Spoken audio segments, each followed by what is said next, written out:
together. That's just us. You do you, right? One of our pastors wrote this, Kent Hobie, and he said, Pastor, the more we're into this disciple-making culture, the more I'm seeing people being this, learners, lovers, and worshipers. So I said, why don't you just write something like that, and let's put it on our pathway so people can have that as a focus as well. But when you get to the inside, this is where we start, and it's in your notes. And you see on the bottom, it says goal to meet weekly together, right? And then when we move to the next section, this is basically about making sure you're rooted in your Bible reading and prayer, and you're also learning what it means to be a disciple maker. So right out the gate, you're being taught in the Word, milk, Cheerios, membership, baptism. You're growing, and what we want you to do. Always have a relationship with the Word. Always walk with God in prayer. And by the way, the first few resources we want you to learn is how to be spiritually reproductive, living our why. All right, so that's really this page.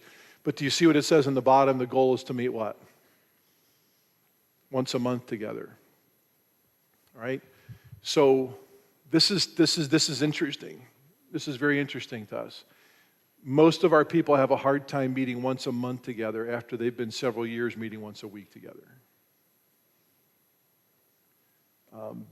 This is kind of like an impasse we're at right now. And this is our growth stage.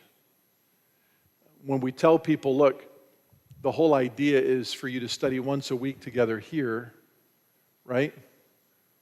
To go once a month together here, is because the people you're discipling, we want them now to be serving in the church. We want them to have time freed up to go out and reach their lost friends. We want them, if they get saved, to have time to disciple them once a week.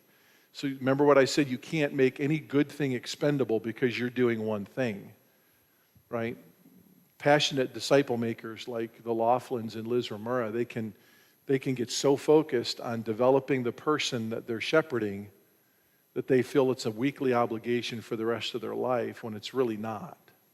It's a life on life for life, but you can't ever keep doing that passionately at the expense of other biblical necessary things. So you're teaching your people as a shepherd how to live a balanced shepherd's life.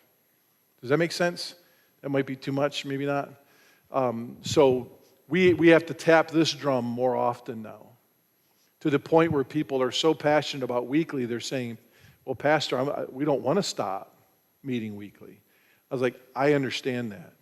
If you're going to keep meeting weekly, just make sure that, Chuck and Nancy, that Ola and Teme are also serving somewhere in the church. And they're also witnessing to somebody else. And you're not sucking up all their time. Does that make sense? So it's just a balance. If you can keep meeting weekly and do that, that's great. But here's our recommendation.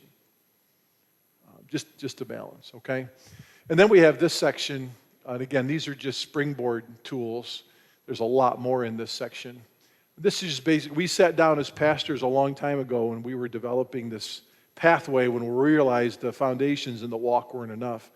And we just had a brainstorming meeting one morning, and I said, let's talk about all the ways we typically counsel people. Over what? Over what? And we came down with a handful of major ways that we're always, as pastors, having to help people, their family and their marriage. We're always having to counsel people on husband, wife, kid stuff, right? We're always having to counsel people on life stewardship, time, talents, resources. How do I spend my time?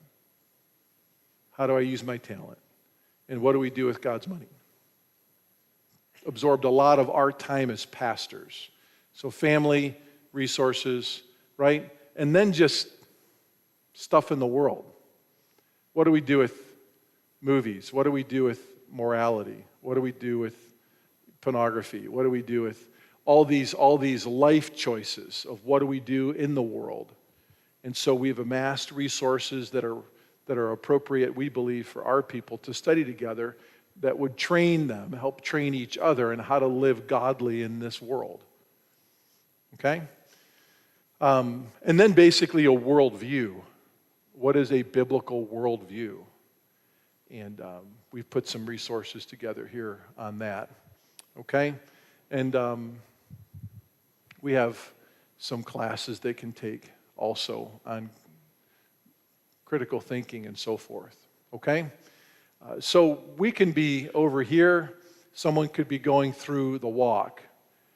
By the way, just this first arrow takes most of our people 2.5 to 3 years to get through, meeting weekly.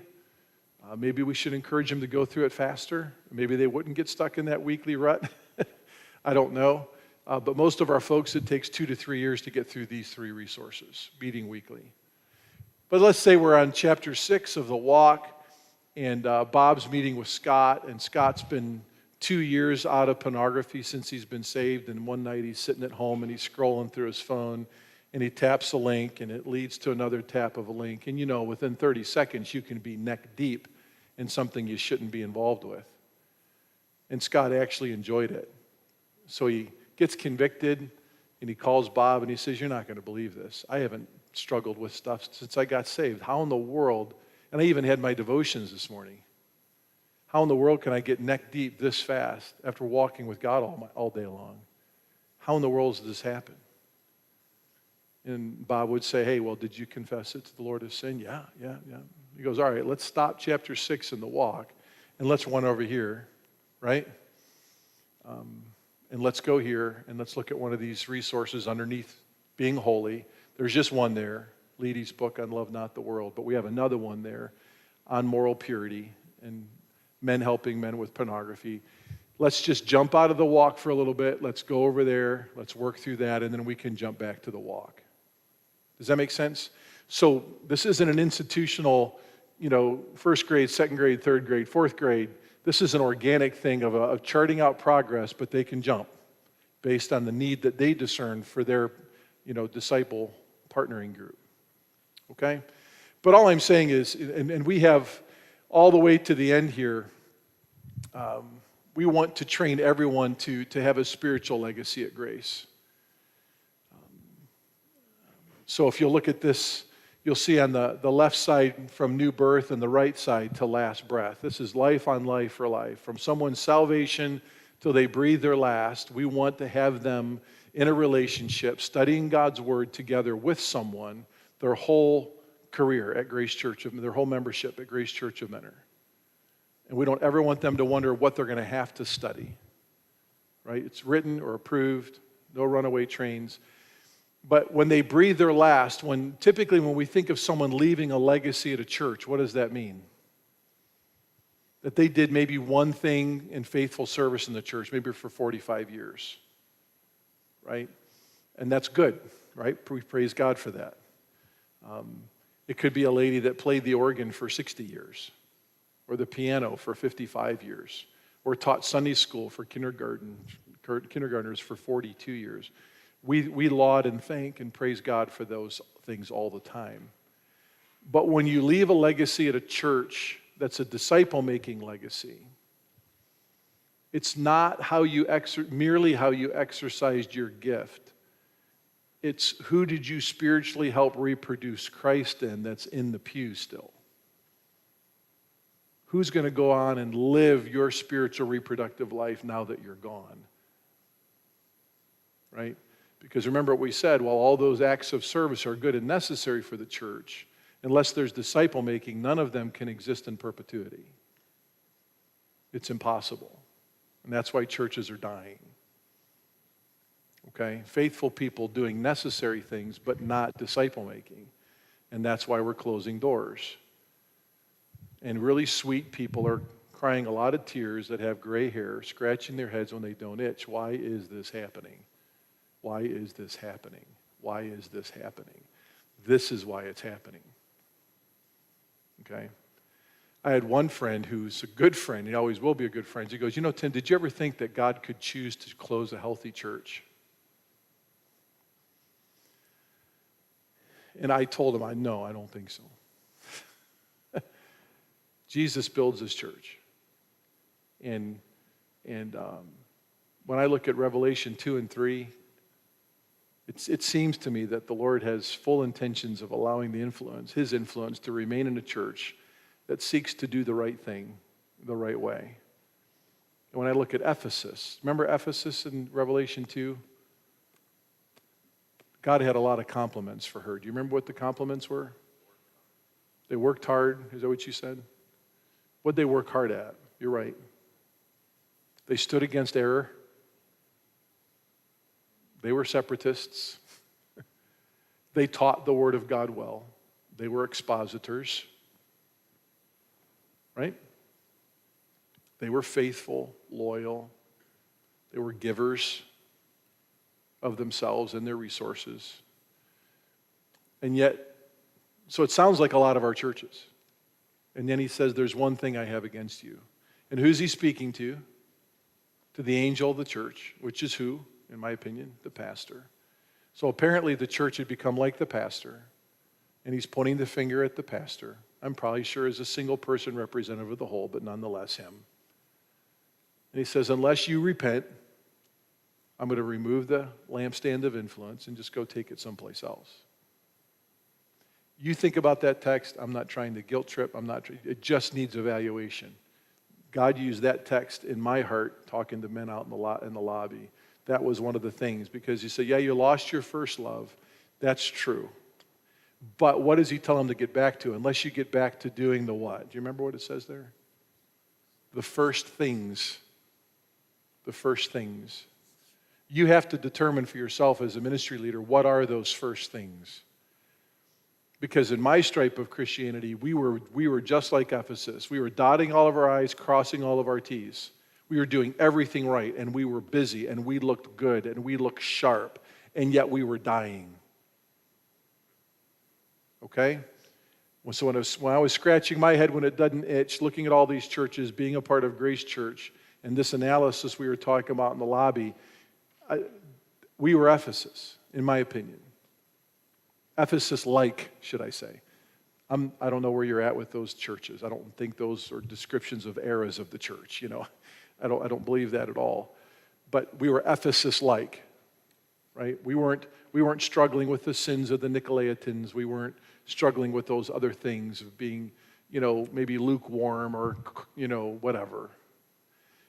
We were Ephesus. And the first things there, I believe the Greek word is protos. So it is a matter of priority. What were the priorities of a church that had been established to be a genuine first century disciple-making church? You have to determine what those are. For me, those are what we talked about last night in Thessalonians. Paul went in, he gave the gospel, and they became followers of him, and then they became models, and then there was more gospel spread, and there was more planting. There's always this spiritual reproductivity in the church that the church enjoys, and there the Lord Jesus really is interested in keeping the lampstand of his influence. The Spirit of God works there as Jesus builds the church.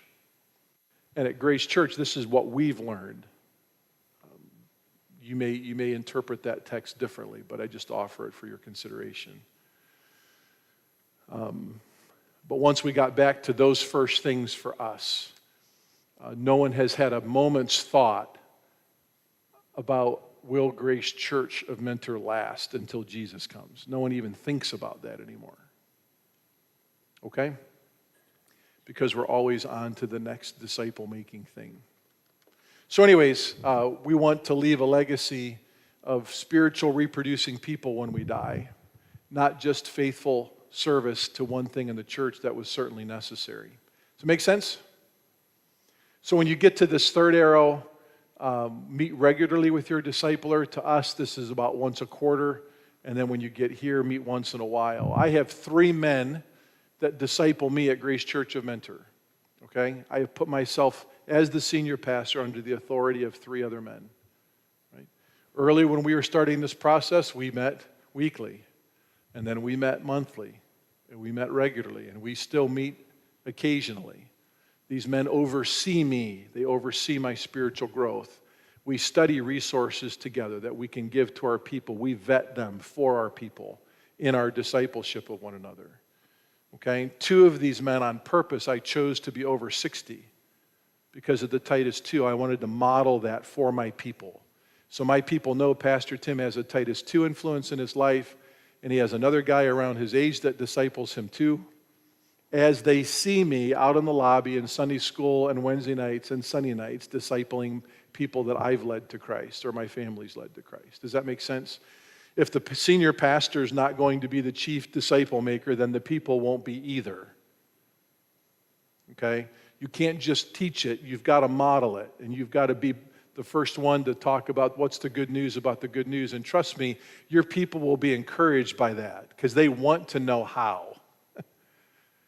They really do. And you'll be the one to encourage them as to the how, as slow as it may seem. Okay? So just these little snippets for you people here at Brookdale. When Thomas gets up here and he says just that little tiny, you can invite someone in town to do a Bible study, right? And he starts to tear up about that. That's really the nature of what this thing is, as far as the go part.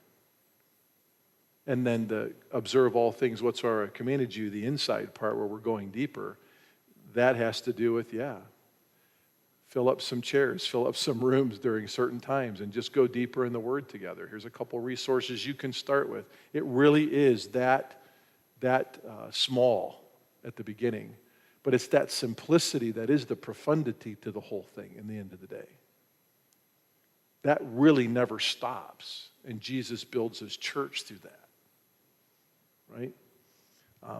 But this is our practical way. We've had a lot of churches, many churches we've done the seminar for, and they're building their own pathways. They'll email them to me when I go visit there. They'll show me their pathways, and their people are spread out all over the building, and they're doing their thing, studying their own material. Some people use the foundations and the walk in our stuff. Some people don't.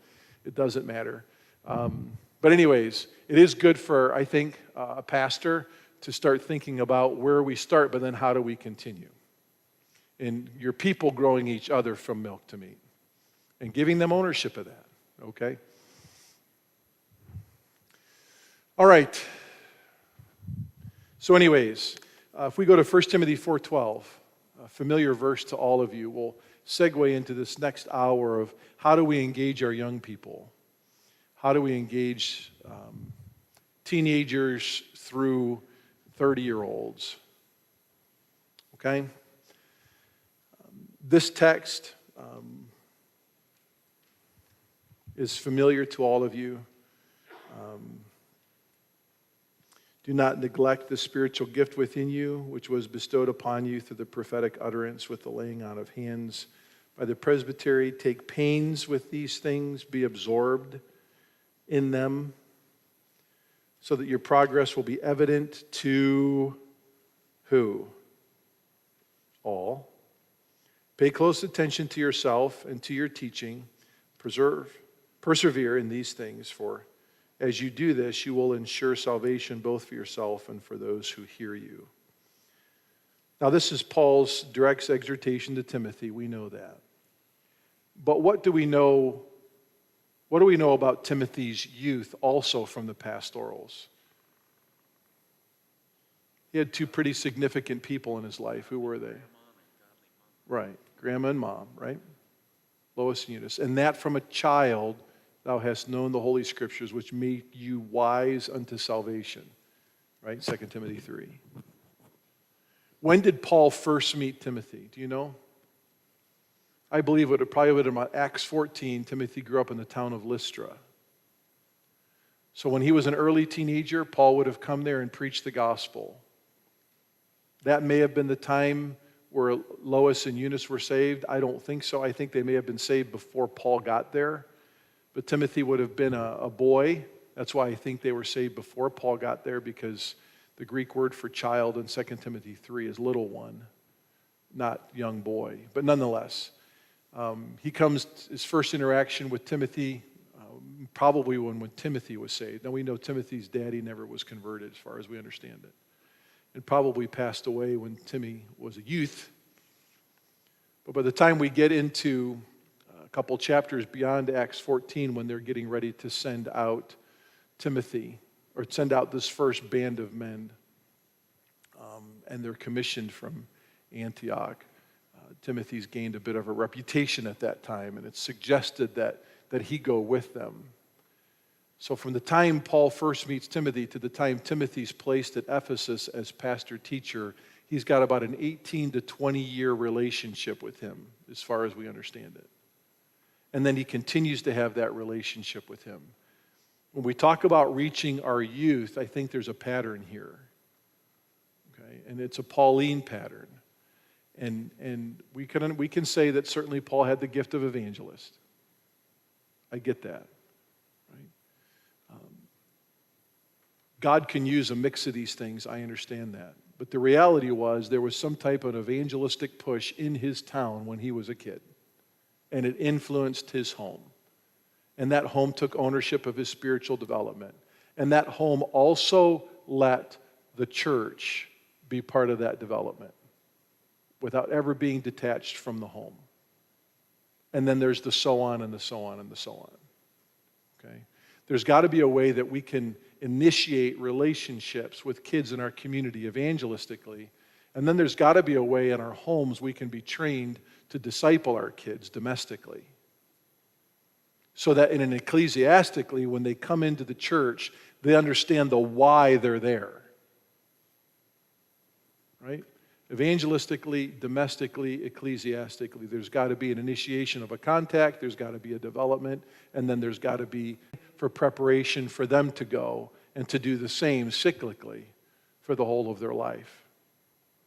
Okay. At Grace, the way we used to reach youth was primarily through event-based relationships. That was exclusively the way we reached kids. I was part of that. I came back. I was 5 years a summer intern in my seminary training, and then I came back full-time. So I started that in 1986, and then I came back full-time in 1991. And for the next 16 years, all I did was blitz reaching kids for Christ in town. All right? And God used that. It wasn't self-perpetuating, but He used it. And then obviously we took our vacation Bible school and we turned it into what's called a Grace Bible Day Camp. We had my best friend from kindergarten, his name's Kent Hobie. He went on to college and became a physical education teacher. There's a Christian school across town where we both went, kindergarten through 12th grade, called Minter Christian School. And Kent was teaching there. And he felt like God had gifted him to be a pastor teacher. And his pastor at that church was not interested in developing that gift because his pastor thought, no, he told him, I don't think you're a pastor teacher because I think God's called you to be the principal of our school. So he's looking for the next up principal. And Kent's like, no, I think I need to be a pastor. And so I won't go through that story. Nonetheless, after an excruciating process of really trying to stay at his home church and be trained as a pastor, and his pastor finally said no, he contacted us, and my dad's statement to him was, being good friends with his pastor, he said, God gifts a man. Man doesn't gift a man. He said, so let's figure out what your spiritual gifting is. And if you're a pastor-teacher, we're going to avoid this mystical word call to preach, and we're going to just find out what your gifting is. And if you have the gifting, the Word of God will confirm that. The people of God will double confirm that. And we'll continue to grow you according to that gifting. And so he came. So anyways, while he was teaching at Mentor Christian School, he was also the Mentor Ohio summer camps director. A lot of dual working homes, right? So parents, not only during the school year, school is the babysitter, they needed camps to be the babysitter during the summers. So they would dump their kids off at all-day camps. Well, when Kent came on staff, we knew his connection with that, and we knew that parents would be okay dropping their kids off at our church for a whole day. So instead of 3 hours or 2.5 hours for a VBS, we got to develop relationships with kids for a whole day. And then at the end of the week on Friday night, we'd invite all their family members and their grandparents for a closing program and a big picnic on the grounds. And that's quite an event. It's pretty cool. We still do that. We haven't had to stop any of those things because we have a disciple-making culture. Like I said yesterday, we don't need Grace Bible Day Camp anymore, if that makes sense. It's a huge event, I mean, the whole property is just plugged full of people. It's wall-to-wall people. But we don't need it. Does that make sense? Jesus is still growing his church. But that's how we reached kids. Youth event, Grace Bible Day Camp, and it's just different now. We don't stop those things. But years into a disciple-making culture, our families now are developing redemptive relationships with other families in the community. Are you with me? And that's the tip of the spear of our spiritual reproduction. It's no longer event-based evangelism. It's our families reaching families in the community. Okay? And then if those families come, or even if their kids come without the families, we discussed that a little bit last hour. If the kids come without the families, we get permission from the families to share Christ with their kids and then train their kids. Our Foundations book, the first book that I had on that slide, do you remember that? We've taken that and we've written it in a children's form. So our families do the reaching into the community. Can you go to that slide? Does he got earphones on? I think he's got earphones on. I want him to, does anyone want a piece of paper? I could just kind of ball it up and just. He's a good guy. Can you go to that slide with the one I showed you second way in the beginning with my family? Real quick. That'd be awesome. Thank you so much. Trying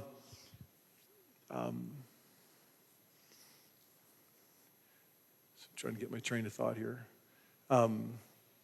Anyways, we were, our families become that tip of the spear, and we took the Foundations and we've written 3 children's versions. As a matter of fact, you go to our website now, you can go to our resources and then you can see disciple-making material. And under disciple-making material, you can see the Foundations, the walk, and you can see the kids' Foundations. We have a little boy in our church who's an animator. He's an artist, and he drew the covers for the children's Foundation books, and we have 3. So we employed him, we paid him. He's a little junior high kid, we paid him big bucks to go ahead. Labor is worthy of his hire. And we have a children's version, and we get permission from unsaved parents to go through that with their kids. Okay? Little ones, and these really, they're Foundations for kids. I guess you could use them up through the 5th, 6th grade, but that's probably going to be a stretch, maybe 4th grade. It's really designed kindergarten through 4th grade. So our families are the people going into the communities. We're winning families. We're bringing them into church. We set their parents up with disciple-making parents, and with their parents' permission, we set up the kids with children's workers to go through the Foundations together. Are you with me? Okay? And you can look that up on our website. We do the same with teenagers with our regular Foundations with parents. And then we just kind of walk together. But we're training the parents who are new believers, who bring their kids to our church, all right, to use the children's Foundations in their own home. So as our children's workers go over Foundations with the kids at church, we're asking the parents to kind of do the same at home, remediate it at home again, build that relationship in that way. That's how we reach and cultivate kids now. And we're going to keep growing. There's more material we're going to add beyond Foundations. So now we're taking the walk, and we're going to take those 10 lessons, and we're going to put that in a children's form as well. We're going to animate it, make it language on their level. And so we're going to have 22 lessons that a home can use, or a children's ministry leader or youth leader can use to disciple a kid that's been reached. Okay?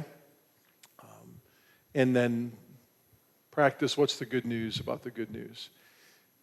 Thomas wanted me to explain this. How did this all begin at Grace? You guys that we were talking to in the lobby, it just really began with us and our family, because I grew up in an environment where we were told not to do what we were about to do. Okay? We discussed that last night. We were told not to go and to make friends with people who weren't saved. Have acquaintances, but do not make friends, right? Friendship with the world is enmity with God. So I have a little lecture I do in the seminar called From Birth to I Do.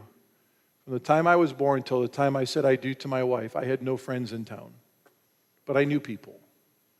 right? Because I was taught the more time I spent with them, Proverbs chapter 1, that they would lead me to violence and so forth. So complete misunderstanding of applications of text and this, that, and the other. Nonetheless, that's not what we are anymore.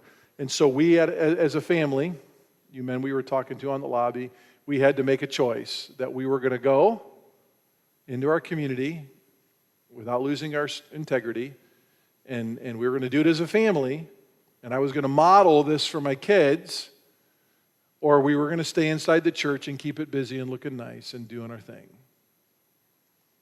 We decided to go. This was probably the most uncomfortable thing for our church in our context. This was early, an early thing that was done, but it was the thing that was most fought against. Right? People had more of a problem with me taking my family into the world with my kids than they did even understanding the whole disciple-making culture.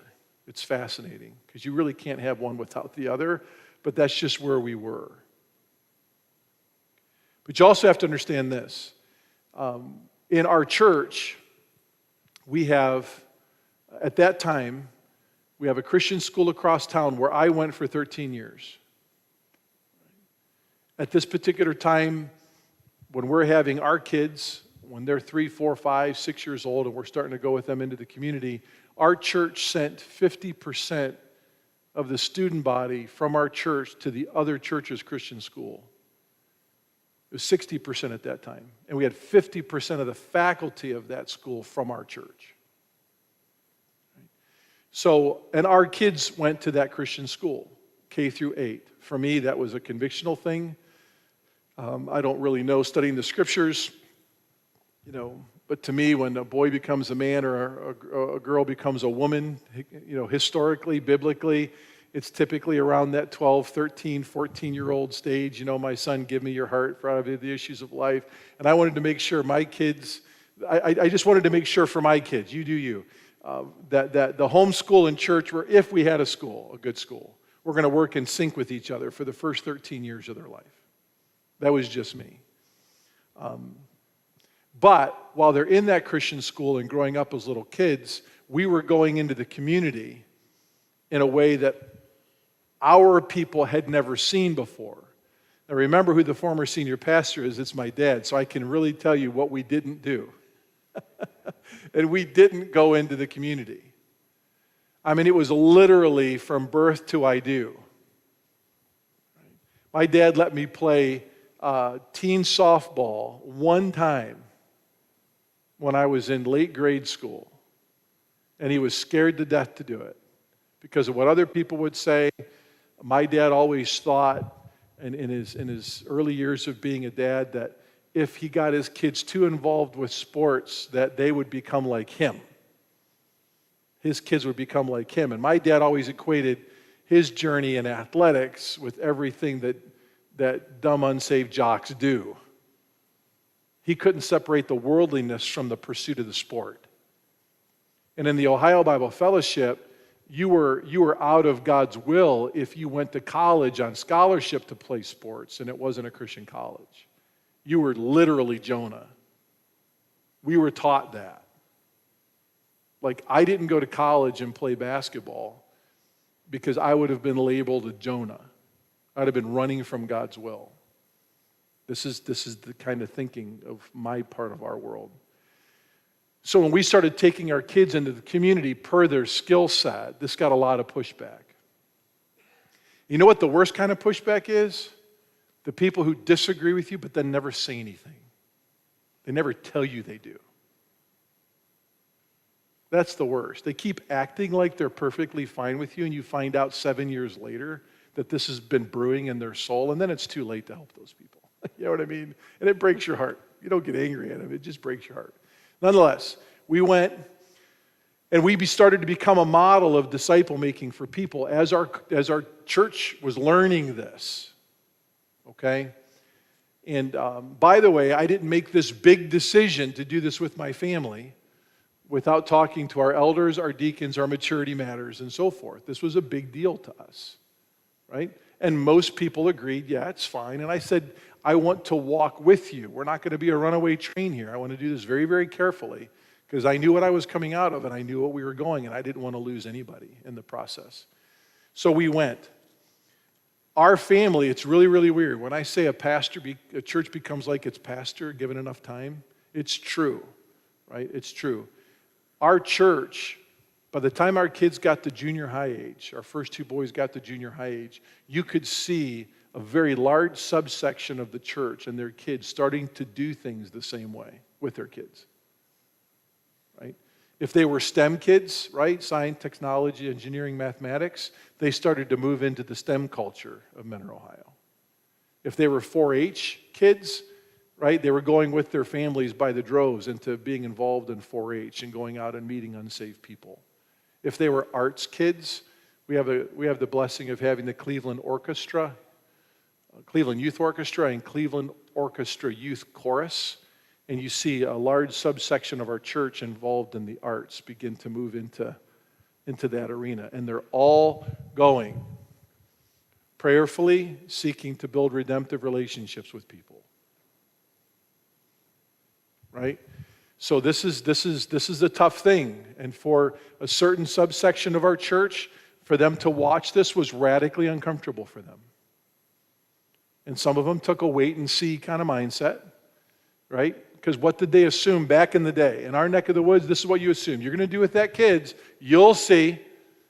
You'll see. They're all going to turn out to be pagans, drunks, right?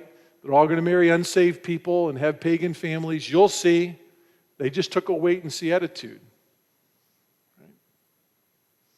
As a matter of fact, the more we had the chance to get out and speak at other places, other churches started to take, other organizations started to take that mindset.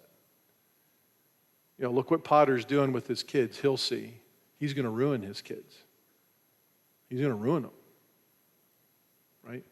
There were places that, this is how big this was, right? There were places that refused to ask me to come to speak in their church or in their organization because of what I was doing with our kids, taking them into the community. This is really a thing in our stripe of Christianity. Maybe this wasn't in yours, but this is in ours, it was. But we still had to keep going. I had to honor my conscience. Obviously, always in unison with my wife, and because she didn't grow up the way we were training our children. She grew up very similarly to I did in Muncie, Indiana, at Grace Baptist Church there, in the bubble, in the greenhouse. So this is scary to her. It's scary to me. So we do it with our congregation knowing what we're going to do, and we just go, and over time it became a thing. And it still is a thing. But now, kids that have gone through it, that are coming up on the other side as adults, saved, with saved spouses, loving the Lord and worshiping God in their own local churches, everybody else is kind of saying, how did that happen?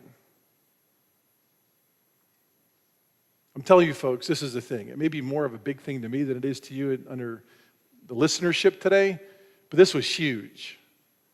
People still can't figure out how in the world a kid can end up godly with a godly home being reared the way they were. It baffles them.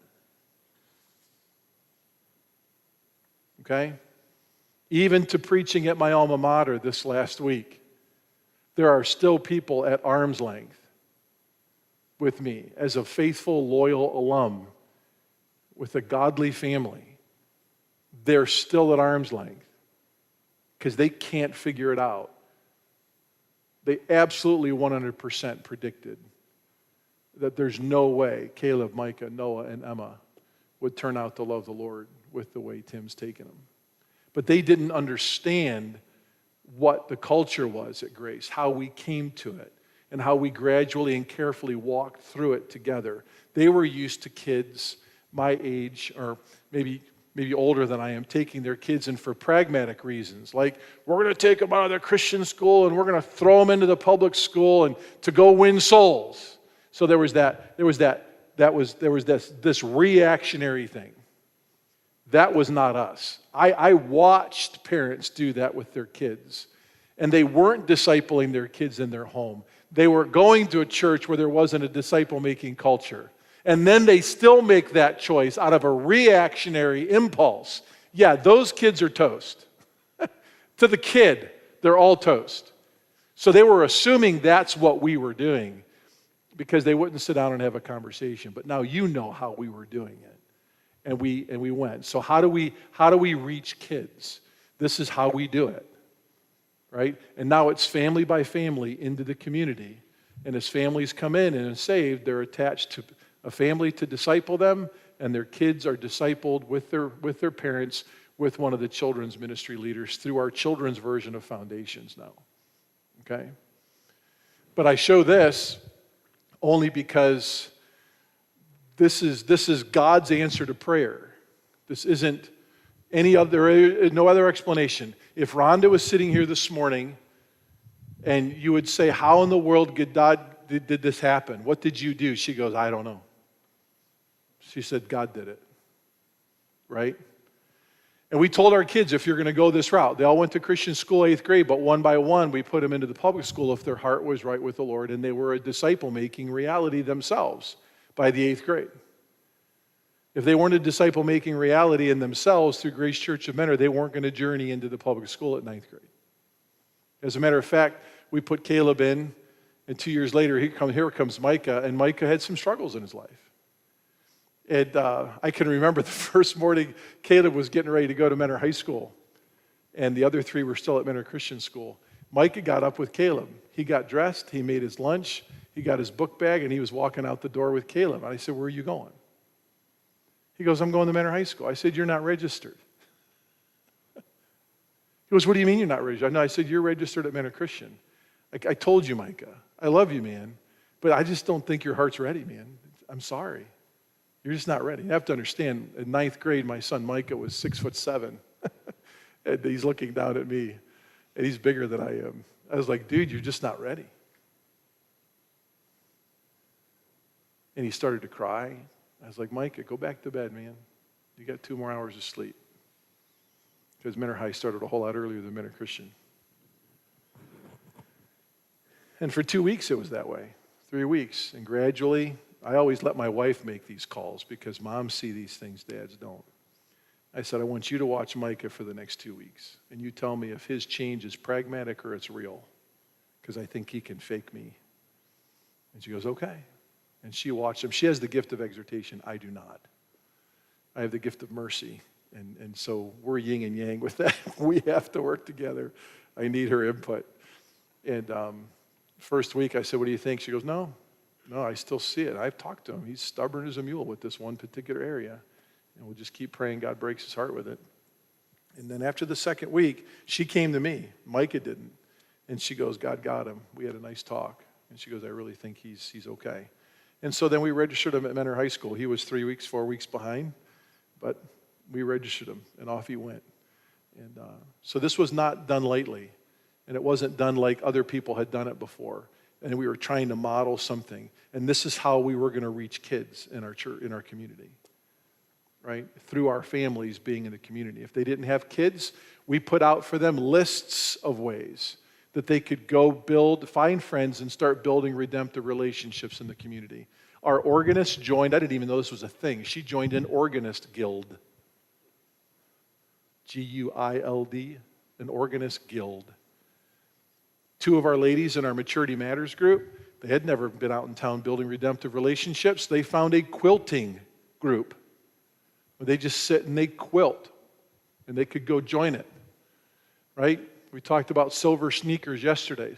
There are places to go meet people. You just do an environmental scan with your people. It doesn't matter if you come from, a rural town of 300 or 500 people, or you're in a town like this that's got over 300,000. There are places to go meet people and build redemptive relationships, and it doesn't cost you a thing. It doesn't cost you a dime, right? So anyways, this is what we did with kids, and right now this was Mike and Elle's wedding weekend. Caleb and Abby are to the right. And we told our kids, look, if you're going to go this route and we're going to walk with God, you're probably going to meet your spouse differently than Mom and I met. Because we were trained to meet our spouse inside the bubble, inside the greenhouse. And it was a beautiful environment, and I married a beautiful person, and God did his will, and he's still doing it, and she's amazing. So it did work. But we told our kids, if we're going to do it this way, trust me, God has someone that will be saved. You may need to lead her to Christ. I don't know. And we're not talking about evangelidating, okay? It's just if it's God's will and you walk with him, you will want to marry someone who's born again. And you will want to go to a solid Bible-believing church. And you will want to be a disciple maker out of that church. These are just things that are God's will. And so the boys got that. Caleb went off to college, high school first, and then college for baseball. And he met Abby, and he actually led Abby to Christ. And as soon as she got saved, he connected her with Sammy Hip in our church as her discipler. And Sammy Hip now, my goodness, this is 6 years later, is still discipling Abby. Caleb came home after his baseball career. He and Abby got jobs at the same company. And Caleb's being discipled and by Zach, and Sammy is discipling Abby. And they do that on a regular basis. And now Caleb and Abby are back in our local church. She's a member. And I baptized her. Caleb led her to Christ. I baptized her. And now they are working on Michael Hours, and they're working on Evan and Tori Lovick. Two boys Caleb played basketball and baseball with in high school. One's still single. The other is married. And they are with them almost on a weekly basis, seeking to win them to Christ as they are discipled. Okay? So anyways, that's Caleb and Abby. Micah and Elle. Micah was probably the most stubborn out of all four of our kids, but God is merciful and has turned him into a sweet young man. And he was at Ohio State playing basketball, and then he transferred from Ohio State when Thad Matta got fired and finished his basketball career at Wisconsin. And he was living for the Lord at Ohio State, and there was an unsaved volleyball player there at Ohio State that when she found out that he was transferring to Wisconsin, said that, hey, there's a girl that I know I played club volleyball with in the summer times. Her name's Elle, and she talks like you a lot. She lives like you. She doesn't party. She doesn't cuss, and she's got Bible verses all over her Instagram. And she goes, I think you'd like her. When you're born again and living for the Lord in any public institution, you are light and darkness. There is oil and water. You cannot help, right? You're different. When you walk into that room, this was true in high school ball games. Like when we started to go to kids' high school ball games, Ron and I would go and sit in the middle of packed stands, and by the third or fourth inning or by halftime of any game, we felt like the whole of a donut, right?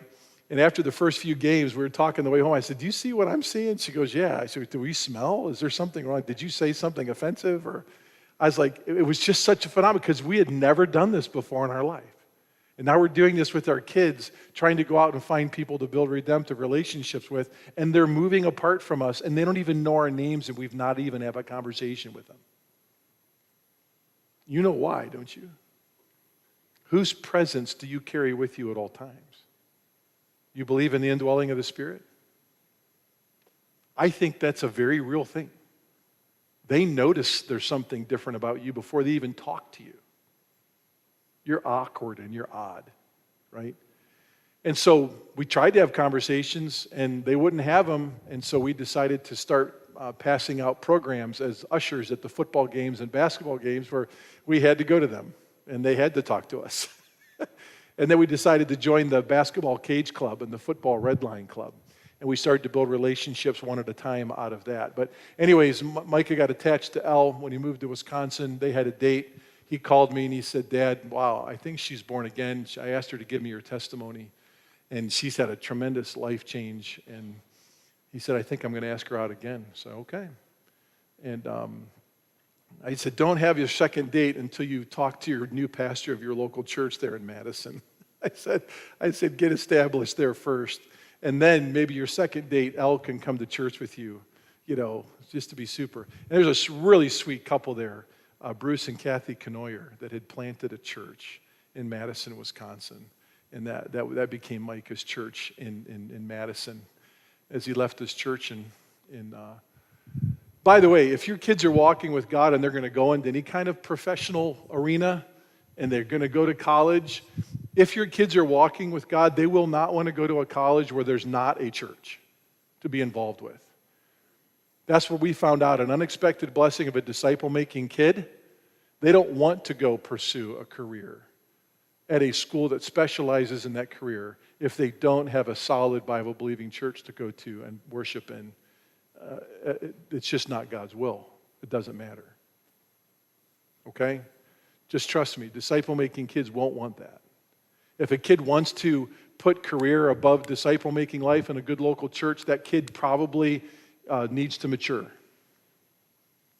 So just that, I'm not your pastor. I guess I just said that because I said it. But my kids always wanted to be part of a local church when they went off to college to play ball. All right?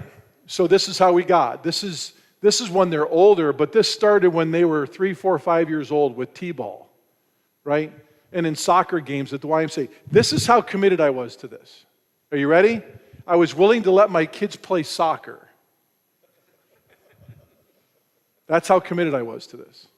And I was willing to allow my kids to participate in games that actually ended up in a tie. Right?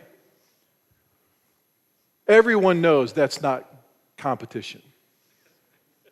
You finish a game in a tie, it's like kissing your sister. It's the worst thing out. Yeah, right. Ew, right? I don't know how you could play a game and end up in a tie without going in and tearing the locker room apart in anger. That just busts me up, man. But anyway, that's how committed I was, right? I was committed to letting my kids participate on teams if they were going to get a trophy if they lost. Right? And I trained my kids. When we get that trophy, we're going to either give it back or we're going to throw it away when we get home. And we did. Right? Micah got his, and he was so cute. He started to get his at 6, 7, 8 years old. He got it. He got in the car, and he would break them. He goes, we lost. I said, good for you. You did. You lost. You guys stunk today. You were horrible. Now, what are we going to do to fix it next time? I get it, Dad. I get it, right? Anyways. But that's how committed we were to reaching lost people. We compromised a lot, trust me. Anyways. And then Emma, she was soccer and track, and that's a completely different kind of fan base than football or baseball or basketball. But our family, we just started to go reach the community young people through sports. Again, others 4-H, some STEM. We just started to do it, and people watched us. And they would listen to our good news about the good news, and they would see our kids win other kids to Christ, and those kids would start to come to church, and their parents wouldn't come, and we'd model it, and we made sure that our kids were in church on Wednesday night, and their coaches, their unsaved public school coaches, actually started to move practice times.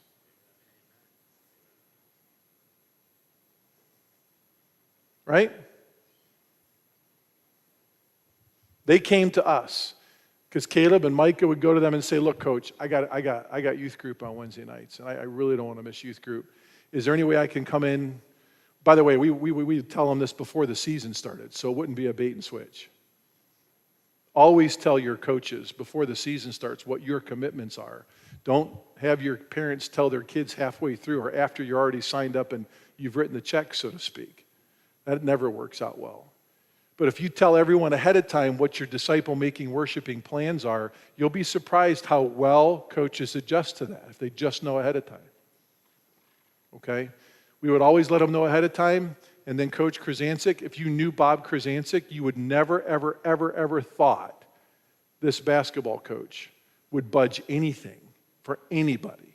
He's as old school as they come. I mean, he actually told the team one night, he goes, I was willing to lose my marriage over this game, and I did, and I stand on that. I mean, this is the kind of guy, phenomenal basketball coach, but this is the kind of stuff he would say in a locker room. And then we had the opportunity to win his divorced wife to Christ and baptize her and her husband and her new husband. It was fascinating how the Lord worked all these things out. Lots of stories to tell. That's not what we're here for. But they moved practice so Caleb could come to church on Wednesday nights. He was a 7-day-a-week guy. He had Sunday morning basketball practice every week at 10 a.m. He was 7 days a week, 365 days a year, right? And he came to me when Caleb told him, and he goes, all right, Tim, he goes, I'm a man of God. He goes, I'm not going to touch this. He goes, I'm going to move practice to 11:45 because Caleb said your service ends at 11:35. He's got 10 minutes to get here. Are you good with that? I said, fine. Caleb would run out of church with his duffel bag, jump in car, and be at the gym on the floor at 11:45 and practiced. And then Micah the same way, and then Noah the same way. It's interesting. You seek ye first the kingdom of God and his righteousness. I don't think this is out of context, right? And all these things shall be added unto you. Seek ye first. That's also protos, not chronos, right?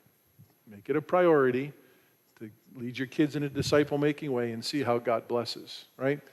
But for Caleb, it was baseball, football, basketball. He was a Division I scholar. He had offers from Division I schools in all three sports. And God got us into the community that way. And by the way, just because your kids are good at something doesn't mean you're going to win more people to Christ. Can I tell you, if your kids are really good at STEM or the arts or at sports or at 4-H, it's actually going to be harder for you. Because people, remember what Jesus said?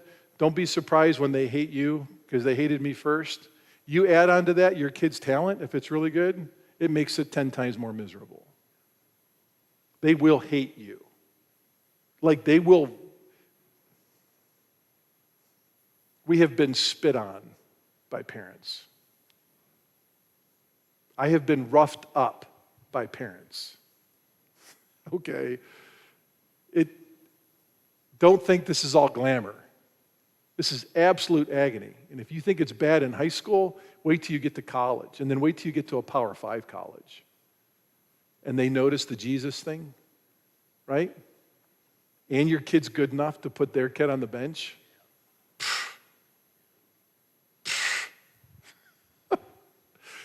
People say, oh, you put all these pictures up, your kids are this, that, the other. I was like, dude, if you had any stinking idea, you would not say a blooming thing. But now we're seeing our kids go through it in the arts and in 4-H and in STEM. And the farther they go because they're created, they're very, very talented, the harder it is for them. It is not easy if you're going to be a disciple maker. If you don't want an easy, don't choose disciple making. It's exactly what Jesus said it would be if you do it his way.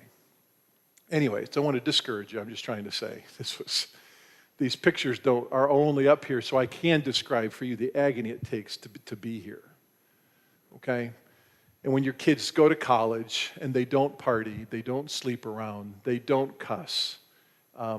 Noah is his junior year of high school. A mom came over and tapped us on the shoulder and she said, I'm Frankie Schmidt's mom. I was like, oh yeah, we know who you are. Frankie's a great ball player. She goes, I just wanted to thank you guys for Noah. And Noah's just a football head. My wife just calls him a dumb jock and then gives him a big hug. He's just a football head, right? And we couldn't believe what in the world she could be thankful with Noah for. And she goes, well, I just want to tell you, because we asked him. She goes, they've been trying to get him to cuss. Just swear one time. I said, okay. Has he? And she goes, no. She goes, did you know that they actually plan to hurt him in practice? I said, no. She goes, yeah, like the offensive guys will let off their blocks, right? And the defensive guys will let the offensive guys off their blocks. So they'll hit Noah, and they're hitting him low. They're trying to take out his knees to get him to cuss. I was like, really? She goes, yeah. And he goes, but he doesn't. She said, did you know that they're trying to get these 3 cute cheerleaders to go after him, to try to get him to sleep with them? They're actually banding together to do this. And I was like, no. Had no clue. Right? I'm thinking back now, I was like, boy, I'm sure glad I did Deuteronomy 6 with Noah. With all my kids, when they wake up, when they walk by the way, when they lie down, we're always rehearsing these things, discipling them, training them. And so after the game, and Noah got in the car, and No, he went out after the game that night with some pizza with some of his teammates and then came home. And I was watching the news when he got home. I said, Noah, met Frankie Schmidt's mom tonight. I said, they've been trying to hurt you in practice? He goes, Dad, ever since I was a freshman. I was like, why didn't you ever tell me? He said, I don't know. He said, I'm bigger than most of them. He said, I just pound them and help them off the ground. And they said, they can't hurt me. I said, oh. I said, is this true about the cheerleader stuff? He goes, yeah. Yep. I don't know what's wrong with my boys, but my boys are like, all three of them, I don't know, maybe it came from me. He goes, Dad, I don't care how hot a girl is. She goes, I'm just not interested in a girl that's either A, not saved and has probably been used up by a lot of other boys. So just not interested. Okay. You sure you're all right on that? He goes, Dad, I would tell you if I wasn't. I'm cool. It's good. It's good. Right? That same night, there's a rival game against St. Ed's High School. And, of course, we beat them. But that night in the fourth quarter, Frankie got hurt. And it ended up being a career-ending injury. Frankie was a Power 5 defensive tackle. He's 6'4", 265, solid ball player. And it was his mom that came and talked to us before the game. Frankie gets hurt in the fourth quarter. But we had a family, reaching kids in the community. We had a family agreement that kind of became a thing in our church with other families, that if anyone on our team had a season-ending injury, that we would go to them in the hospital or at their home, and we would take a gift and offer to pray with them that God would heal them. And so we did that with every kid, male or female, on every team that had a season-ending injury. We'd go to their home and take them a gift and weep with them and pray with them. And that opened up the door for Frankie. And Frankie was gloriously saved. And then he led his mom to Jesus and led his dad to Jesus. And Frankie's still being discipled by me and Noah. And now he's studying getting into the ministry with me. He thinks the Lord gave him the pastor-teacher gift, and just crazy stuff. Just one, the whole team didn't get saved, but one did. and then Frankie stands up in front of our church, and he gets baptized and gives his testimony. Yeah, I was one of the guys trying to let Noah get hurt, and I was one of but no, Jesus changed me. Anyways, it's been worth it. Not many, but a few. God uses that. Caleb and Abby now with their friends, Mike Hours and Evan and Tori. By the way, they bring them over to our house and they'll play. They're in their mid-20s, but we bought what's that handheld video game? What's the Switch? We bought a Switch for Christmas, and my kids don't have a Switch, but Rhonda and I have one.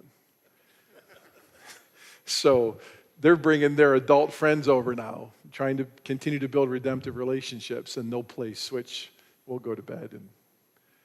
And Tori, Evan's wife, Caleb's best buddy from high school, who's still not saved, came into some emotional problems, and she asked Caleb and Abby if she could meet with them at church on Wednesday nights to help her through the emotional problems. It's powerful stuff to see this happen. She's still not even saved. But we'll see. Micah still has gospel relationships with kids he played ball with in high school. He just signed a 2-year deal with the Utah Jazz. And Walker Kessler, runner-up for Rookie of the Year in the NBA this year, they're like this. Walker's over their house all the time. He goes out to dinner with them all the time. He's single. And Micah said, Dad, send me a foundations book. Walker wants to go through the foundation study, right? And then Lowry Markkinen, this year's most improved player in the NBA, he starts to get together with Micah and Elle. And then K.O. starts to get together with his wife, with Micah and Elle. And they asked Micah and Elle to dog sit for them during the All-Star break because they're going to take a trip to Cancun for a couple days. And so Kelly Olynyk and his wife, they're like this. And it just, wherever they go, if they have it modeled for them in their home through their parents, take a strong stand, don't lose your integrity, get a burden for the lost, and go. And if you maintain that, your kids will perpetuate that while being attached to a local church. Mike and Elle, first order of priority. We got to find a church. They're at a great church in East Salt Lake. Phenomenal church. They brought 110 people to his final game this year. And there was so many people taking up this one section, the local paper did a whole story on that church. And folks, this is in the heart of Mormon country. Here's this gospel preaching church that's highlighted on the front page, right? It's crazy. But one soul at a time, simple, keep your mouth shut, keep your head down, work hard, love the Lord, worship faithfully, go deeper, go broader. Just simple stuff. Just keep beating those drums, okay? Noah was at Ohio State. Now he's at NC State, defensive end. And his relationships with high school football friends, deep and wide. Like these kids call him, even as of this year's spring break, when he's done with the spring football game at NC State, they're calling him, Noah, when are you coming home? We got to go out. We want to come over. We started having these kids over that they played with from the time they were little. We'd have them over for team dinners. We'd have their parents over, right? We'd foot the whole bill. What do you want us to pay? Nothing. We're good. It's like Luke 16, right? You spend a little unrighteous mammon to make friends for heaven. Spend some money to buy some time. Teach your kids how to do that. Teach your parents how to do that with kids and their kids in the community. Have them over. You don't want them to be influenced by their environment? Then put them in yours. And make it fun, right? You don't have to have booze there. We never have. Bottled water, pop, whatever you guys call it out here, soda, whatever, that fizzy stuff, right? Have them over. They have a ball. But they see something different because at our house, before we eat, we pray. And we invite them. We don't tell them. If you would like to pray with us, it's our tradition, our family. We thank the Lord for our food. And if you'd like to join us, fine. If not, we understand. If you just leave the room, we're totally comfortable with either way. All right. You pray. And then they watch how Rhonda and I love each other. Because you know what these kids don't see in their homes? Mom and Dad holding hands in the kitchen. Dad grabbing Mom and giving her a big old smooch. These kids ain't seeing that. These parents don't even sit together at games. They don't hold hands together at games. They don't even like each other. And there's swinger groups.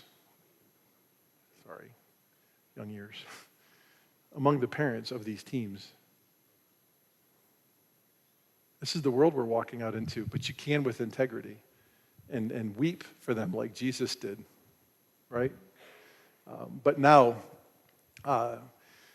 Noah's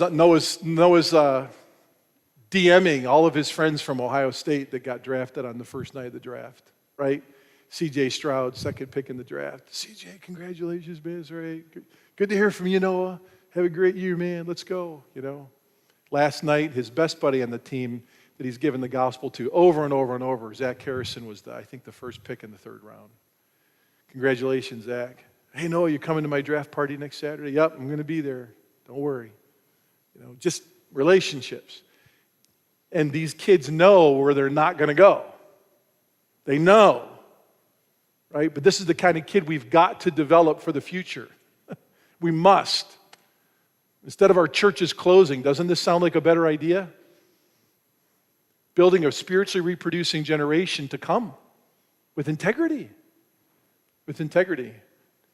So anyways, Emma, by the way, pray for Noah and Emma. They really want what their brothers have in marriage.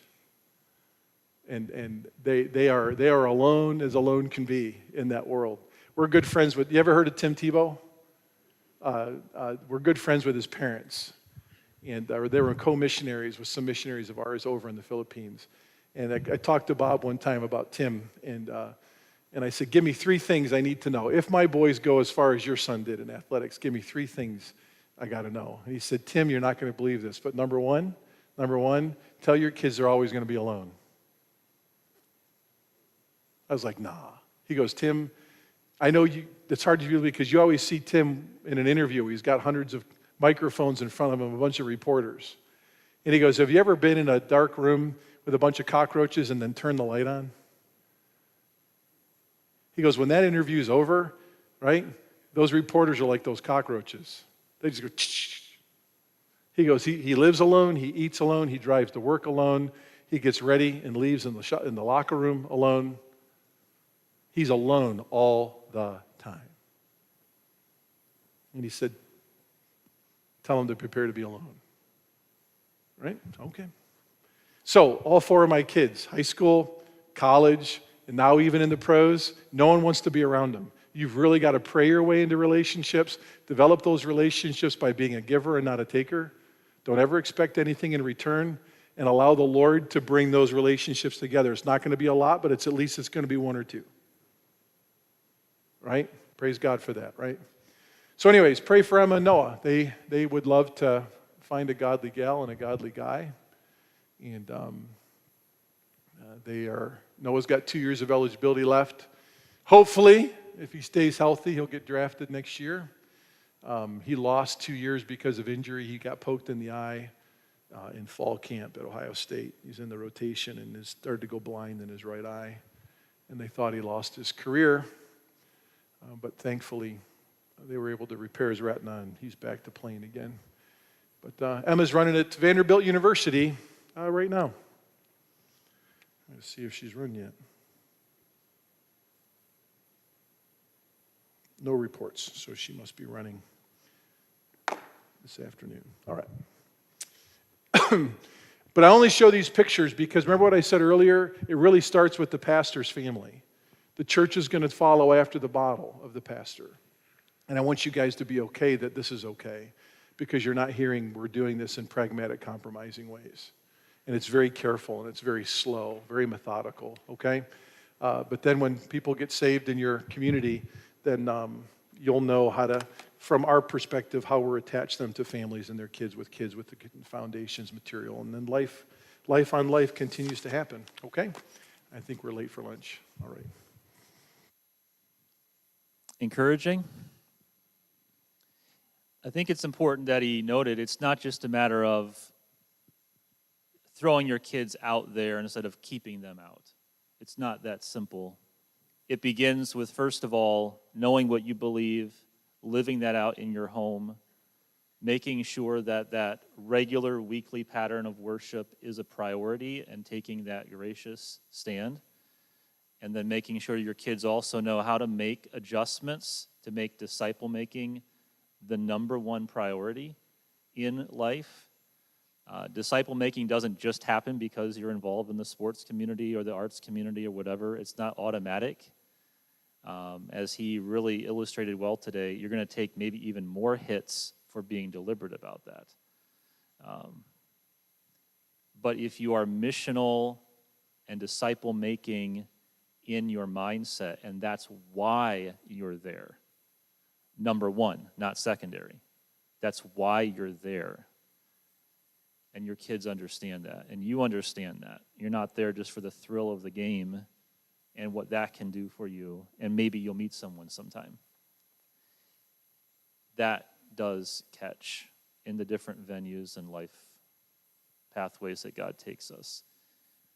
And what that does is it puts us in our communities in all kinds of ways the church doesn't have to program administratively. But it trusts us with being deliberate disciple makers in those places. That's the risk that we won't. But that is also the opportunity. And there's no limit to that opportunity. And that's where we have to, as churches, be committed to that regular weekly worship together and that disciple-making arrangement and commitment to each other. It's also a risk because it's not programmed. But the gospel is able to make that grow. Just a lot to think about and to digest, but it really is simple. The more you think about it, isn't it? It's exciting, too. Just so you know, as far as your own pastor here, you could pray for us. It's not the biggest thing in the world, I guess, but we'll be putting 3 of our boys into the Moorhead Parks baseball program starting in a week.